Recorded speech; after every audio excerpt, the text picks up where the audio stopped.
Good evening, Kuwait. Winter na, bugna na sa mong taas. So naay mon, half moon di ay, dili full moon, half moon. So mani among taas, guys. Muna among room din na. This is it. Mao ni among lugar sa Kuwait, sa Mesrep. Tanawa ang silong, guys. Mamiss na ko ni nga lugar kay mauli naman ko sa amua sa Philippines. Og dili na ko mo balik diri sa Kuwait. So I hope di na makabalik.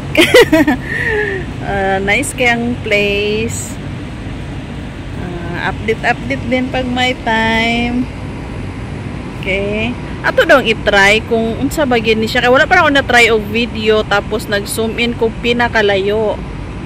Pinakalayo. Ambot og hanap ba siya? Shaking na din siya. Gakurog na siya. Gakurog. Hanap na kaayo. Walang siya. 8 something. 8 kalayo. Zoom in. Reach your limited daw. Ingan siya. So nice lang gid kay siya lang taon, no, di ba? Guys, sana all na koy house inana.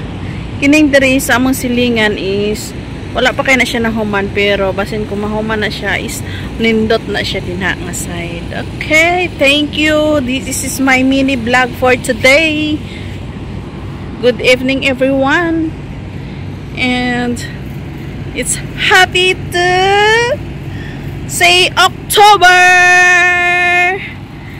Hapit na ang Pasko, guys. Bare na. So, uli na ko. Yay! Thanks God. Thank you, Lord. Makahuman ako sa kuang 6 years in Kuwait. Okay. I will go home. Thank you for watching, guys.